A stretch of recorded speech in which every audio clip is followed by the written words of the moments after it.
the most delightfully fascinating character in the realms of mystery, Earl Derr Bigger's Charlie Chan.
Charlie Chan, a guest at Mr. Blake's home in San Francisco, finds himself involved in a baffling murder mystery.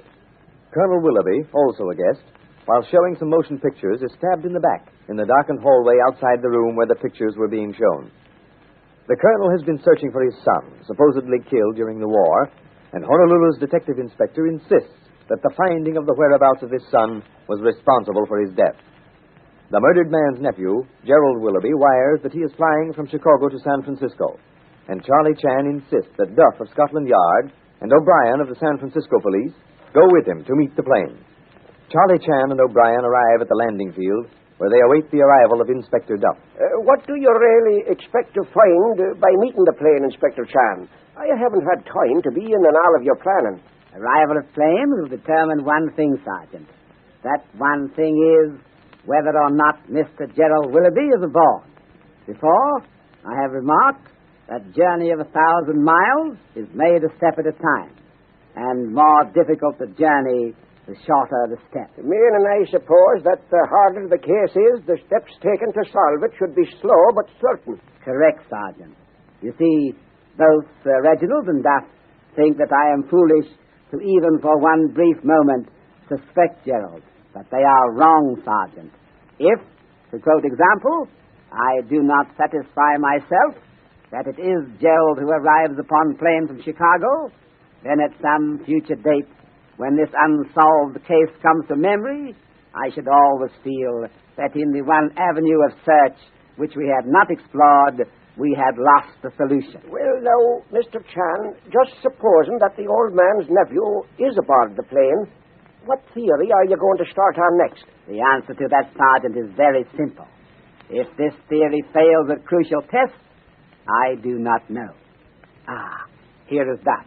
Cheerio there, Charlie. I see I did arrive in time. Blake drove us down to the jail to have a few words with our prisoner. I left Miss Mitchell, Blake, and Sir Reginald there and came on to the airport by taxi. Did young Willoughby say anything? Yes, Sergeant, he did. He told us why he'd never revealed that he was Colonel Willoughby's son. In fact, he admitted that he had been angry at his father for believing he was guilty to begin with, and that he was just not going to let anyone know that he was even alive. You pointed out to him, Duff, that with the murder of Simmons, it would be impossible to keep his identity and the story of his disappearance during the war a secret any longer. Oh, yes, he realizes that now. Here comes the plane. We'd better stand where we can get a full view of everybody getting off.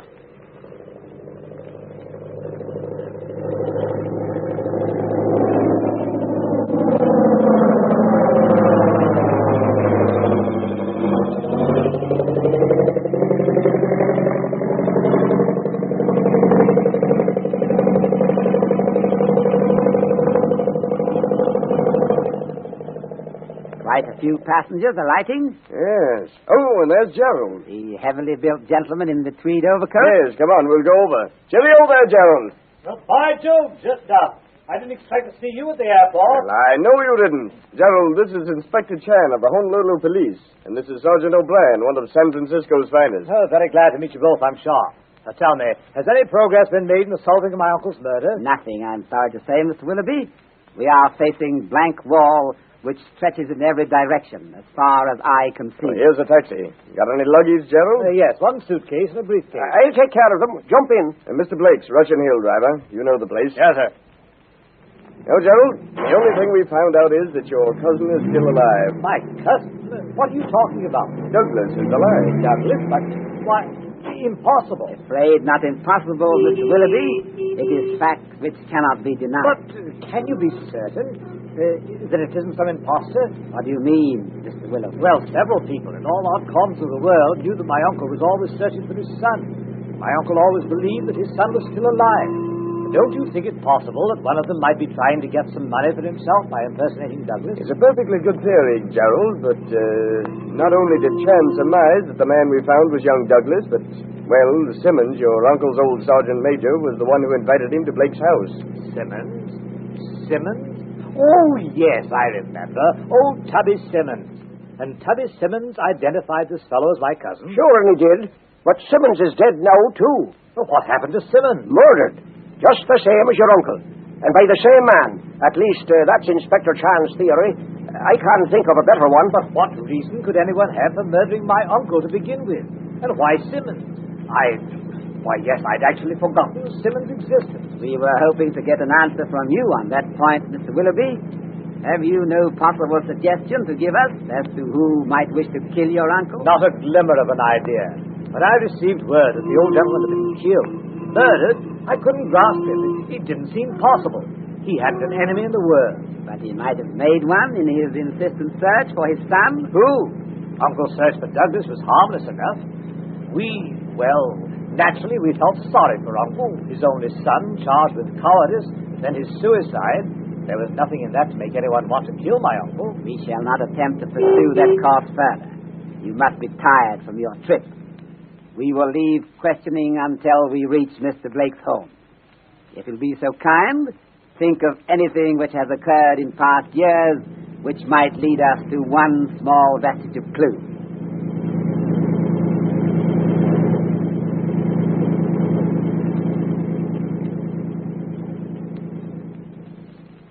Here we are. I'll pay the taxi. This goes on the expense sheet. Oh, come now, Sergeant. That's all right, sir. Our host, Mr. Blake. Sir Reginald and Miss Evelyn returned yet? Yes, both in the library. Going over the notes on the case. Oh, hello, Gerald. Hello, Reggie. Awfully glad to see you, old man. Yes, Sorry about this. I hadn't heard any particulars. Just what Duff and Inspector Chan told me on the way over. Where did it happen? Right here, sir, at the bottom of the stairs. The murderer must have slipped into the hallway and killed your uncle. Slipped out of the house, all within 3 minutes. After all the traveling my uncle did, all his adventurous life, to come here to deliver a lecture... but you must not dwell upon that thought. But it seems so senseless, I can't help but think of it. The old gentleman, full of life, still fired with the search for Douglas, coming face to face with his murderer in this hallway. Please, Mr. Gerald, better I think that we all retire to library. I have some sherry for you. It's a bit cold outside. Can't think of anything better. Miss Evelyn, this is Gerald, the Colonel's nephew. Oh, how do you do, Miss Evelyn? Miss Mitchell was your uncle's secretary. Yes, of course. I've corresponded with her, although we hadn't met. I'm very glad indeed to meet you. Mr. Chan, I have all those notes transcribed for you if you... Yes, Miss Evelyn. We shall go to work on them now. You will pardon us, I know, but Miss Evelyn and Sergeant O'Brien have some work to do with me. Oh, certainly, old chap. Dinner will be in about 45 minutes. Thank you, Mr. Blake. Anything I can do to help, Chan, just call me. Certainly. Well, Inspector? Find in your tone of voice echo in my own mind, Sergeant. We seem, after considerable thought and effort, to have arrived nowhere. I was watching you. It was a bit of a shock to see Mr. Gerald getting off that plane. It put the case on the white open list again. You feel that all your efforts have been in vain? All your deductions were wrong? All our deductions wrong? No. Sergeant, I have been blind, stupid. I deserve metaphorical dunce-caps, placed on head and pressed well down over ears. What are you talking about? Door is closed, yes. There is no use appealing to Duff or Sir Reginald for help in this. They will find it hard to believe when we prove it. Miss Evelyn's remark, All our deductions wrong gave me courage. Were our deductions about young man found robbing Colonel's room wrong? No. We said he was Colonel's son. We were right. And you maintained that Simmons had seen service with the Colonel. That was also right. Precisely, Miss Evelyn. We also believed that without proper protection, Simmons' life was in danger. Despite our beliefs and our care, the murderer struck the second time, and Simmons' life was forfeit. I begin to see what you're getting at. All the deductions to date have been right, and there's no reason now to be thinking anything different. But Mr. Gerald, you suspect him, and he's been on the plane from Chicago. So we think. Logical course of thinking and drawing conclusions brings us to Mr. Gerald Willoughby as killer. Very well. We must prove it. Can I rely upon your assistance? Certainly, Mr. Chen. Well, I hate to make any blunders. Do not fear, Sergeant. We shall not blunder. Gerald is guilty party. Out of his own mouth he condemned himself. We have only to prove it. What exactly does the inspector mean? What did Gerald say that condemned him? After you've heard from your sponsor, Inspector Chan will be with us again.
Well, Mr. Chan, what have you for us this evening?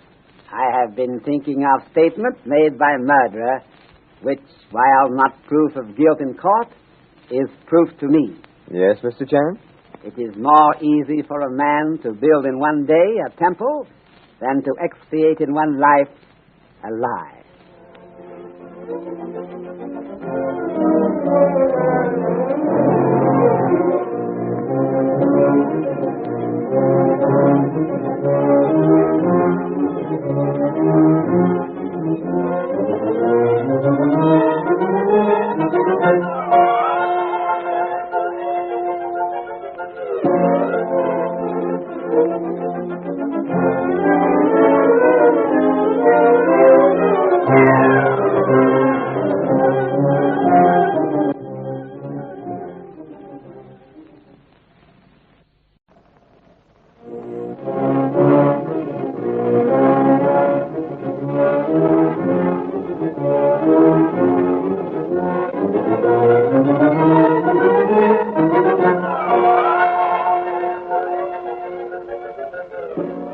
The most delightfully fascinating character in the realms of mystery, Earl Durbigger's Charlie Chan.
case of the murder of Colonel Willoughby, Charlie Chan is convinced that he knows who the murderer is.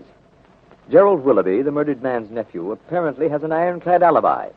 He was in Chicago when the colonel was killed, and he was en route to San Francisco when Simmons, the butler, was killed.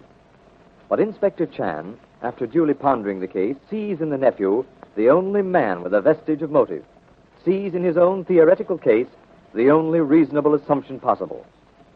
The island detective believes that for reasons unknown, Gerald had desired both the colonel and his son out of the way.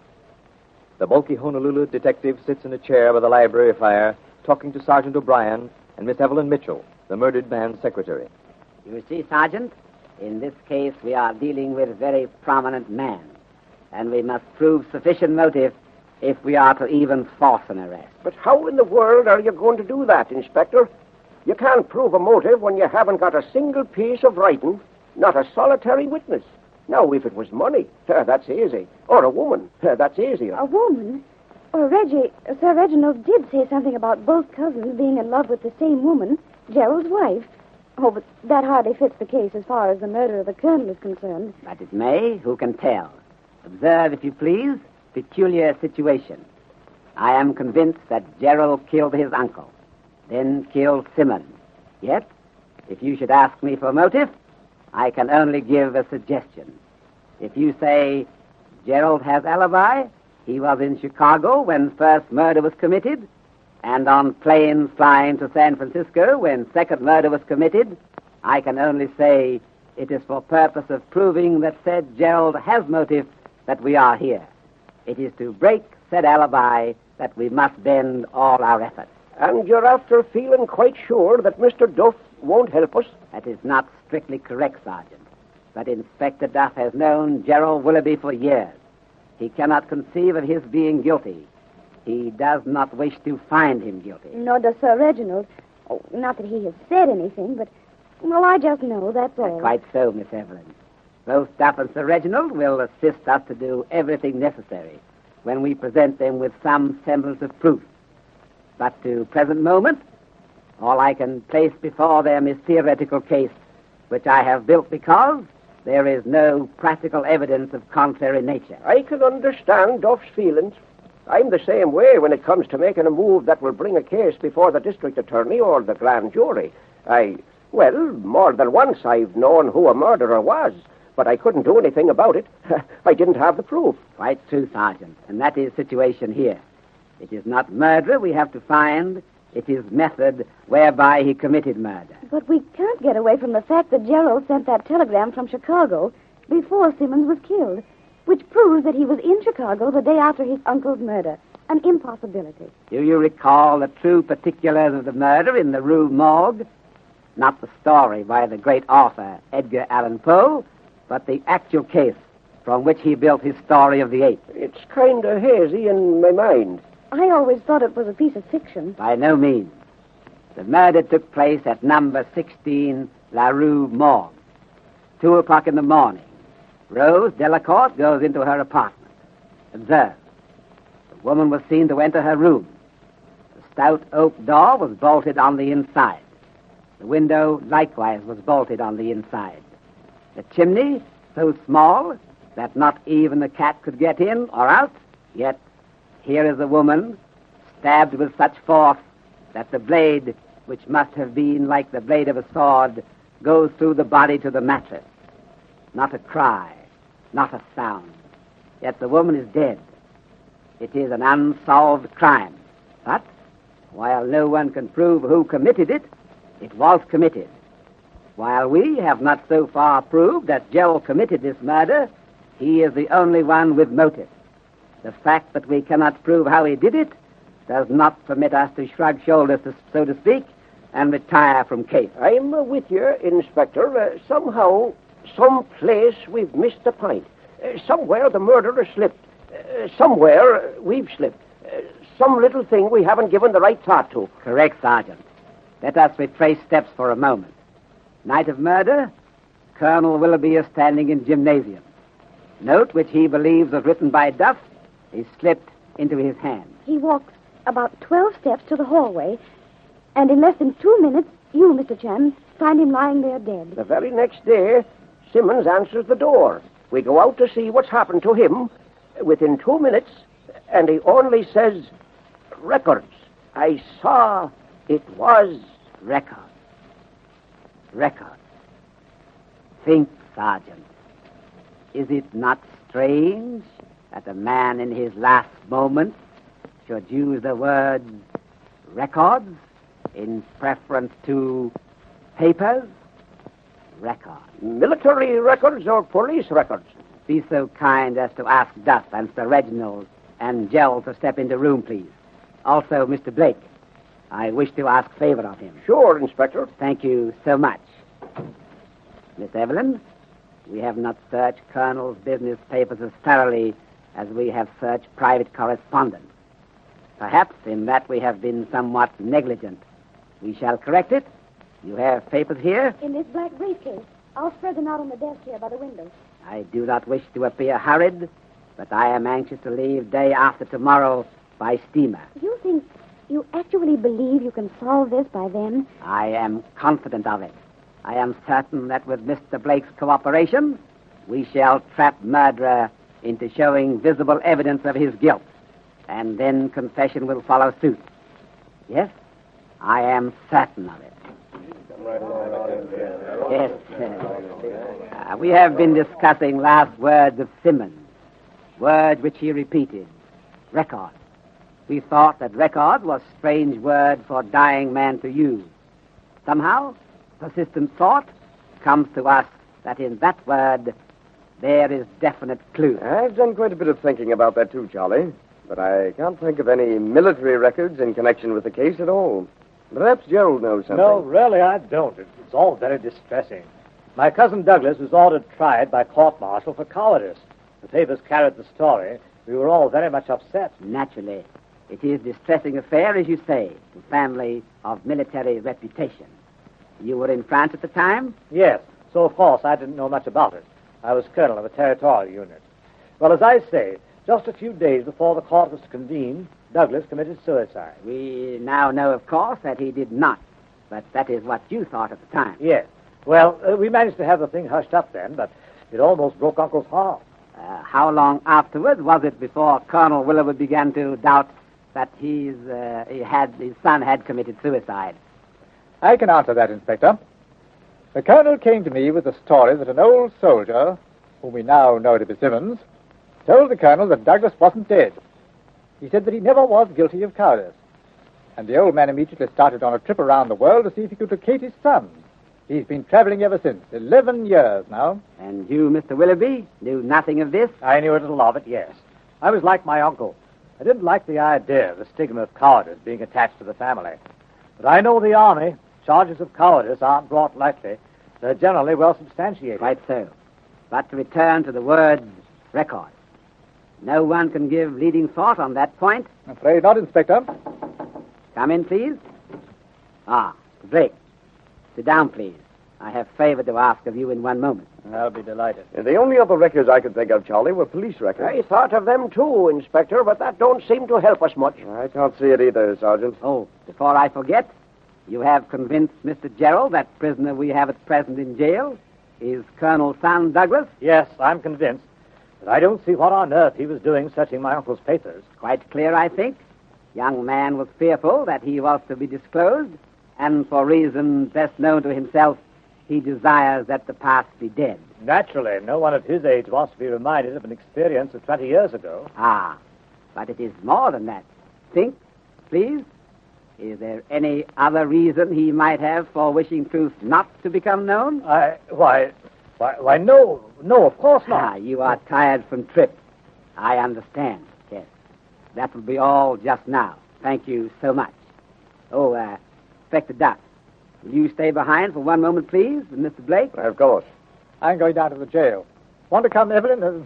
Miss Mitchell? Do you mind, Mr. Chan? Indeed, no. I think little fresh air will do you good, especially taken in company of Sir Reginald. Yes. By Jove, you do notice things, don't you, Charlie? Come along, Evelyn. Right with you, Gerald. Mr. Blake, would you be kind enough to invite all guests who were present night Colonel was killed to attend another gathering at your home? Why, certainly. If you have a reason. I have very definite reason. I intend to clear mystery. When? I mean, today or tomorrow? Tomorrow evening at 7. Just as you say, Inspector. Sergeant, you are to stay with me tonight. We will complete our little plot. I'll be Johnny on the spot, Inspector. Duff, my old friend, I am going to play a role of Chinese Santa Claus tomorrow. Can you have British consul here as one of guests? Certainly, but what's the big idea? I am going to vindicate honor of young man at present in jail.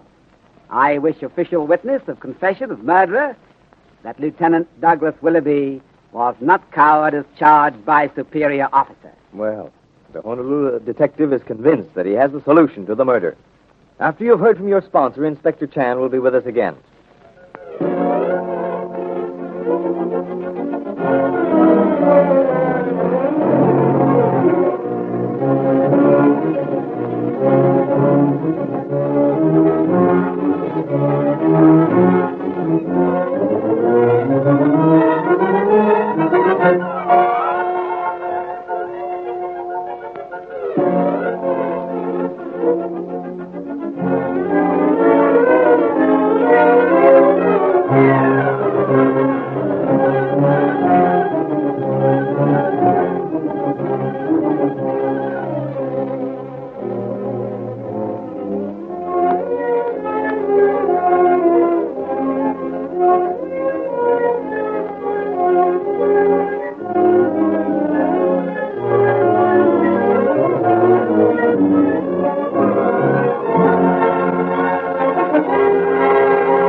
Well, Inspector Chan, what piece of Chinese philosophical wisdom do you have for us this evening?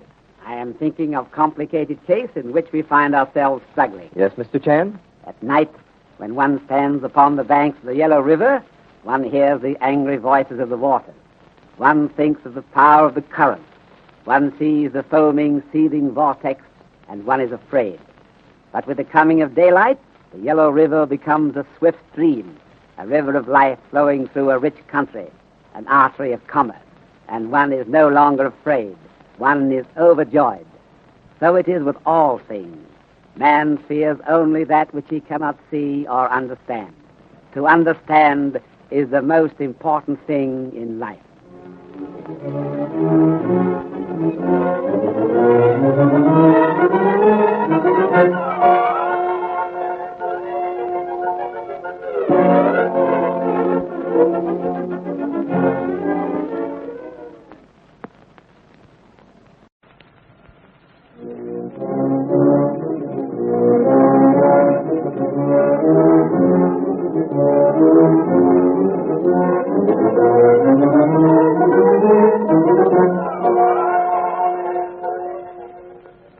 The most delightfully fascinating character in the realms of mystery, Earl Durbigger's Charlie Chan.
Charlie Chan, Inspector Duff, and Sir Reginald Bartleby are guests at the Blake home in San Francisco, where Colonel Willoughby, the world-famous traveler, was giving a lecture on China. During the showing of the picture, the film started to slip. Inspector Chan, surprised that the colonel did not notice the blurred film, orders the lights switched on. The colonel is found murdered. The following day, the one man who could provide an explanation of the affair, Simmons, the butler, is found at the front door, shot through the heart. Inspector Chan, going on the assumption that the whole case hinges on the colonel's search for his lost son, builds a theoretical case against Gerald Willoughby, the murdered man's nephew. and we find Sergeant O'Brien of the San Francisco Police discussing the case with the Honolulu detective in Mr. Blake's library. Ah, here you are, Mr. Chan. I've just been after trying to get our prisoner down there in the jail to tell us something. But he won't say a word, that he won't. You advised him, of course, that his identity must now be made known, that he can no longer hide the fact that he is Lieutenant Douglas Willoughby, who was supposed to have committed suicide during the war? Oh, sure. But it don't seem to make any difference. He says that he won't tell the name of the officer who brought charges of cowardice against him.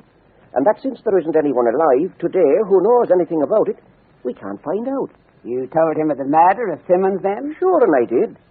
I thought the shock might force him into saying something. You see, Mr. Chan, I figured this way. Unless we can learn the truth about the charge being brought against the young fellow, we can't prove motive against our suspect. You are quite correct, Sergeant. Confident as I am that I know who the murderer is, I can do nothing toward effecting a conviction unless I can prove that our suspect had much to gain by murdering the colonel. The murder of Simmons, of course, was merely to silence the one remaining witness. You've got more than that to prove, Mr. Chan. What, Sergeant? How Gerald was able to kill the colonel in San Francisco when Gerald was obviously in Chicago. Also, how he was able to kill Simmons when he was on a plane between here and Chicago. Come here, Sergeant. Observe, if you will be so kind, papers on this desk. Yes, I see them. Airline schedules. Sergeant, do you ever place yourself in position of person wishful of committing murder? Well, I try to do that when I'm figuring what the criminal might be likely to do. Assume with me for a moment, please, that we are murderer with desire to kill Colonel. He must do so without arousing any suspicion of himself naturally. Go ahead.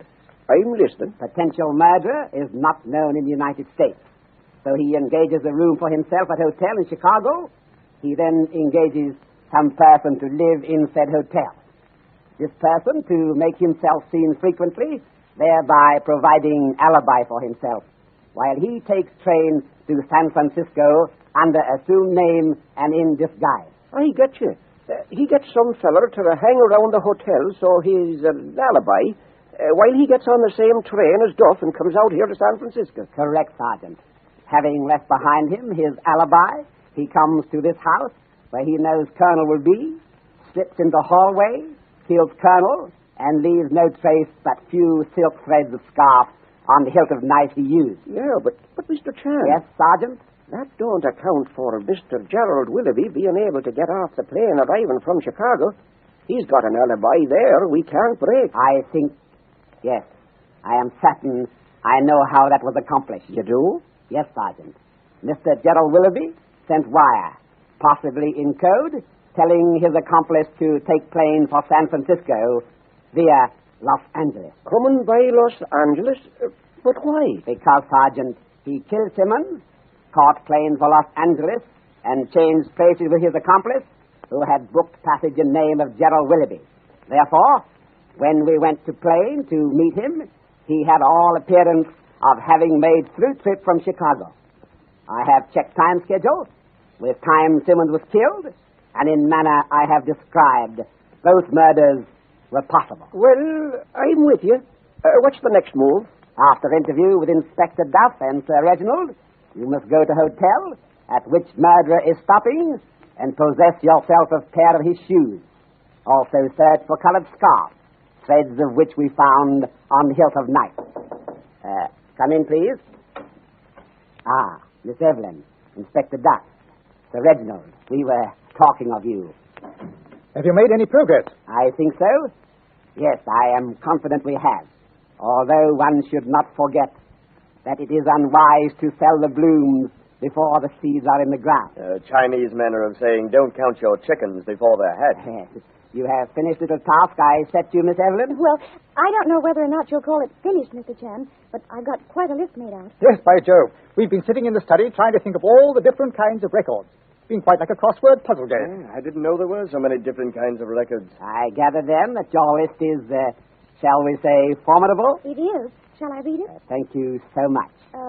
Sports records, aviation records, stratosphere records, sailing records, medical records, police records, court records, Weightlifting records, sales records, birth records. One moment, please. May I have the list? Certainly, here you are. Thank you so much. Just my friend, where is Mr. Gerald? At his hotel, dressing for the party tonight, I suppose. Which reminds me, we'd better be doing the same. But you have time to do something for me? Oh, certainly. What is it? Will you go to jail and bring to party our prisoner? Douglas? Yes, please. Do not for 1 second let him out of your sight. To do so may mean his life. You, Sir Reginald, will you assist? Naturally, I'll do anything. Without arousing suspicion, will you go to Mr. Gerald's hotel and escort him here? The moment he is ready to leave, upon some pretext or other, phone either myself or Sergeant that you are leaving. Well, yes, I just as soon help to prove that you're on the wrong track by suspecting Gerald. I'll do as you ask. Again, thank you so much. As you leave, please be so kind as to ask Mr. Blake to step into the library. Righto, I shall. When we receive telephone call from Sir Reginald to effect that Mr. Gerald is on his way here, then you, Sergeant, can proceed with safety to search for colored scarf, which will, I am certain, show where fine threads have been dragged from fabric by engraved handle of knife murderer used. Sure, and I will. And at the same time, I'll get a pair of his shoes. Correct, Sergeant. You wanted me, Inspector? Yes, Mr. Blake. Is it possible, do you think, that tonight, when guests are served glasses of liquid refreshment, that Sergeant O'Brien could play a role of butler? What? Me play a butler? Are you joking, Mr. Chan? I couldn't pass for a butler. You are a good detective, Sergeant. You must play butler. Well, of course. I don't understand why you want him to do that, but I'll do all I can to help. You are outvoted, Sergeant. You play leading role of butler. Oh, but honest, Mr. Chan. One moment, Sergeant, while I explain. In serving glasses to guests, you will be in position of possessing yourself of glass used by Mr. Gerald. Said glass will undoubtedly be marked by fingerprints. Said fingerprints may be necessary in obtaining eventual conviction. All right, Mr. Chan, I'll play butler. But if the boys and the force ever hear of this, I'll never hear the end of it. Do not worry, Sergeant. When this case is ended, you will be inspector. I can assure you of it. And I'm after telling you, Inspector, that I appreciate it. If there isn't anything else, Inspector Chan, I'll hurry along. Of course, you have preparations for guests. All who were here, night of murder, are to be here tonight? Every one of them. One more thing before you leave. Little statuette of soldier which murdered Colonel grasped in his hand as he was struck down. You will place that in living room in some high place where it can be noticed, but where it cannot be touched. Certainly, yes. I'll attend to that. Use cloth in holding statuette. We do not wish to disturb fingerprints, but I do wish to see whether or not Mr. Gerald's eyes are irresistibly drawn toward it. I'll be careful. And, Miss Evelyn, you desire to leave us to get properly attired for party? If you don't require me. By no means. Case is almost ended. Run along and get into your pretty clothes for your pleasure, as well as that of Sir Reginald. Why, Mr. Chan, how did you know? Am I not supposedly detective? Oh, I forgot. I found this piece of film in the library. It belongs to the Colonel's travel film. Yes. Piece broken off, by the way. In looking at film before, I noticed something I did not understand. Perhaps you, Miss Evelyn, can explain. What is black line running down extreme edge of film? Oh, well, that's the soundtrack. These are sound pictures, you know. But the Colonel didn't have the reproducing equipment with him. On his Chinese trip, he recorded the sound both on the film and on the record. Record? Record. Records? So stupid of us. Quickly, Sergeant. We go to Simmons' room. Make thorough search. I think... Yes, I am certain. When we have found record to which Simmons referred, case is finished. So, it was a sound record to which Simmons referred in his final words. What secret can the record contain? We'll have to leave that for Inspector Chan to divulge. After you've heard from your sponsor, Inspector Chan will be with us again.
Well, Mr. Chan, what Chinese philosophical saying have you for us this evening?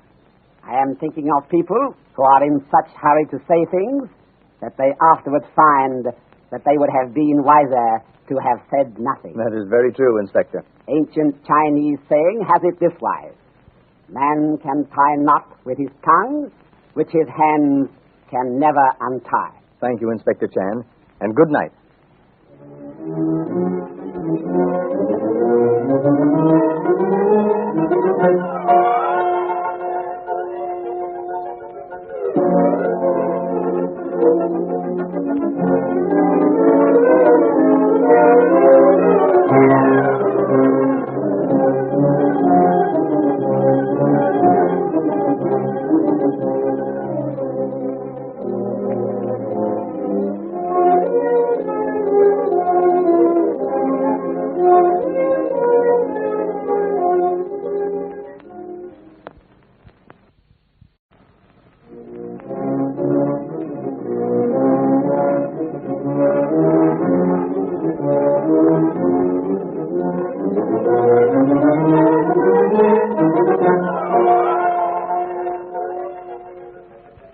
The most delightfully fascinating character in the realms of mystery, Earl Durr Bigger's Charlie Chan.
The solution of the murder of Colonel Willoughby and Simmons is at hand.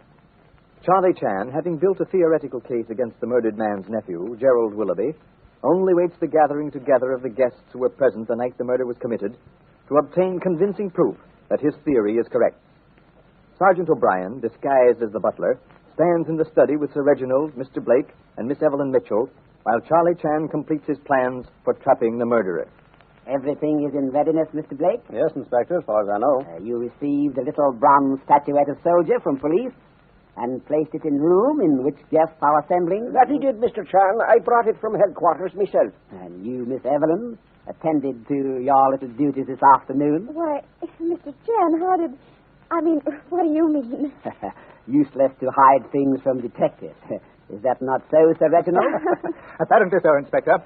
I suppose that we'll be casting no bombshells in your direction when I tell you that Evelyn and I are to be married. I am truly delighted.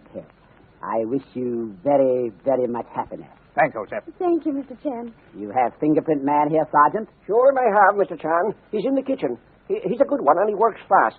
As soon as you have served first round of drinks, you will be careful to see the glass Mr. Gerald uses is segregated so that fingerprint identification is made quickly and easily. I do wish you'd drop the whole thing, Charlie.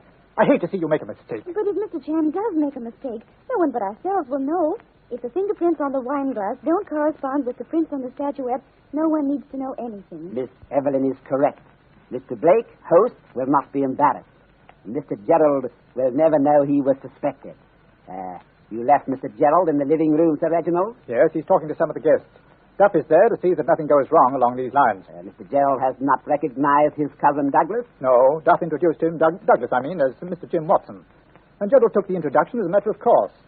By Jove. What, Sir Reginald? I was thinking of Isabel, Gerald's wife. If you're right, Charlie, this is going to be pretty bad for her. Unfortunately, criminal in his activities brings unhappiness and ruin to more than himself. The criminal always thinks he is more clever than other people. By the way, Inspector, one thing I want to know. What speech did Gerald make when you first spoke with him that convinced you of his guilt? You will remember, Mr. Gerald spoke of his uncle meeting the murderer face to face. Now you know that no one except ourselves and the murderer knew that Willoughby had been stabbed in the heart while facing his assailant. By Jove, Mr. Chan, I do recall. Now, Mr. Blake, if you and Sir Reginald will go to living room, and you, Sergeant, will serve drinks. All right, Mr. Chan. After you have had glass tested for fingerprints, you will return to living room, knock on door this way. We shall then know that fingerprint test has been successful. I'll do everything the way you want it, Mr. Chan. Good luck, Sergeant, in role of butler. I'll need it. After you, Blake. Now, Miss Evelyn, you have notebook and pencil. Yes, Mr. Chan. You will enter room with me, and as unobserved as beautiful lady can be, you take secluded seats where you can make notes of everything that transpires. Yes, Mr. Chan. I'll sit by the heavy curtains in the window. Come then. We shall join others in living room. My arm, Miss Evelyn. We must enter as naturally as possible. Nothing must be done to arouse suspicion of murder, although, if my theories are correct, he already is in shadow of noose. Ladies and gentlemen, may I present to those of you not already met him, Inspector Chan of the Honolulu Police. How do you do? Yes, I shall be as brief as possible. You must all, of course, know why you are here tonight. I promised Mr. Blake, Inspector Duff of Scotland Yard, Sir Reginald, that here in this room I should give into their hands the murderer of Colonel Douglas Willoughby. It is a theory, but a practical one, that the murderer invariably revisits the scene of his crime. We decided not to risk success by theory, so we brought murderer here. May I humbly submit this thought to you? It is one thing to know who is murderer. It is an entirely different thing to present proof that will result in conviction of said murderer. This much we know. Murderer was person who was acquainted with daily activities of murdered colonels. He had followed him to this house from hotel. We are likewise certain of one other fact. Murdered colonel saw and recognized murderer, and in one last desperate effort to leave us with essential clue, murdered man grasped a little statuette of soldier which stood on stair rail. That was the essential clue, which, within 3 minutes, shall place hangman's rope about cruel and vicious criminals. You have rung bell for butler, Sir Reginald? Yes, Inspector, he ought to be here now. Come in. You rang, sir? There is no longer any necessity to disguise yourself, Sergeant. You may bring the evidence in. Place same on table. Here you are, Sergeant. I'll help you. Photograph. What on earth kind of evidence can that be? Photograph. Correct. Those of us who were present when Simmons was murdered remember his last words. Records. He said, get records. Through process of elimination, Inspector Duff, Sir Reggie and I determined upon phonograph records. But enough. Record speaks for itself. You have wound the motor, Sergeant? She's all ready, Inspector. Very good. Quiet, please, everyone. Whom it may concern, this is the voice of one James Walker, attorney at law and notary public. I swear that in my presence the two gentlemen who speak have satisfied me that they are whom they represent themselves to be, Colonel Douglas Willoughby and Sergeant Major Simmons. Quiet, please. I am going to explain why I made this recording. I did so because I know that in the event of my death by accident, should I leave only papers divulging the nature of this expose, that these papers would fall into hands I did not trust. The world knows that during the war, my son was charged with cowardice, and that he was supposed to have committed suicide. This was not the case. My son and my nephew, Gerald, grew up together. Gerald was older, the more aggressive of the two. They both fell in love with the same woman, and to my satisfaction, for I loved her like a daughter. She seemed to care for my son. The threatened court-martial and supposed death of my son changed all that, and Isabel married Gerald. After the war, Sergeant Major Simmons came to me and told me that his conscience was hurting him. He speaks for himself. You see, sir, it was this way. Master Gerald was in command of the sector. He ordered Master Douglas to retreat. Master Douglas did so, and Master Gerald brought charges of cowardice against It's a lie, a lot of trumped-up nonsense. Quiet, please. I'll make you shut up. Very upset. And Master Douglas, realizing that to fight back meant dragging the family name through the mud, so to speak, made me swear never to reveal the truth. You see, sir, Master Douglas did not wish to hurt Lady Isabel, now Master Gerald's wife. I believe we have heard He was enough very, to very fond of satisfy Lady you on the Isabel, grounds I of know. motive. And it would If have the needle, upset if you him will be so terribly kind, Doctor. if such a Yes, thing yes, had- Mr. That was on Simmons' part to blackmail me. That wasn't my uncle's voice. This whole thing is a plot. Sergeant, you have the wine glass? Yes, Inspector. Likewise, silk handkerchief, colored handkerchief? Yes, and the shoes. They're all in this box. Ah, yes. Observe, please, how nicely shoe fits into plaster cast we made of murderous footprint. This shoe, Mr. Gerald, was taken from your room. Do you deny it? What about it? You probably made the print to fit my shoe. Ah, then this colored silk scarf. It is yours? I don't know. It was found likewise by Sergeant in your trunk. Observe, if you please. Threads pulled from center. Same threads, according to chemists, are threads found on the hilt of knife used to kill Colonel Willoughby. A good lawyer will soon take care of these theories. So I thought, Mr. Gerald. But here is something no lawyer, no matter how good, can defend. The glass, Sergeant? Here it is, Inspector. Tonight, Sergeant, playing part of butler, served cocktails. He took glasses to fingerprint expert, waiting in kitchen. Fingerprints on your glass, Mr. Gerald, are same as fingerprints found on little statuette of soldier, which now stands on top shelf of bookcase. Have you touched that since you came into this house? I'll swear that he hasn't. He couldn't have. He hasn't touched it tonight. I've been with him practically every minute. Exactly. And he could not have touched it before, since it has been in possession of police. When did your fingerprints find their way to that piece of bronze? I'm not talking. There is no need. Your fingerprints were left on that statuette when murdered man held it before him in one last effort at defense. You are satisfied, Duff? Quite, Chan. Well satisfied. Sir Reginald? Yes, Inspector. There's no doubt in my mind. Very good. Sergeant, you may arrest Mr. Gerald Willoughby for the murder of his uncle, Colonel Willoughby. Do you come quietly, or do I have to put the bracelets on you? I'll come quietly. The slyest fox, though he raid the farm 12 times, finds to his cost that his very boldness is his undoing. So it is with man. The murderer, though he plans carefully, leaves the mark of Cain upon his work as surely as he carries said mark in his heart. After you've heard from your sponsor, Inspector Chan will be with us again.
Well, Inspector Chan, what do you have for us this evening? Case we have completed reminds me of ancient sayings. Do not despise the tender rice shoot. Today, its loss means nothing, but carefully tended, it may tomorrow prevent a famine. Meaning in our Occidental tongue that unconsidered trifles may be very important. Correct, Mr. Wilson. Thank you, and good night.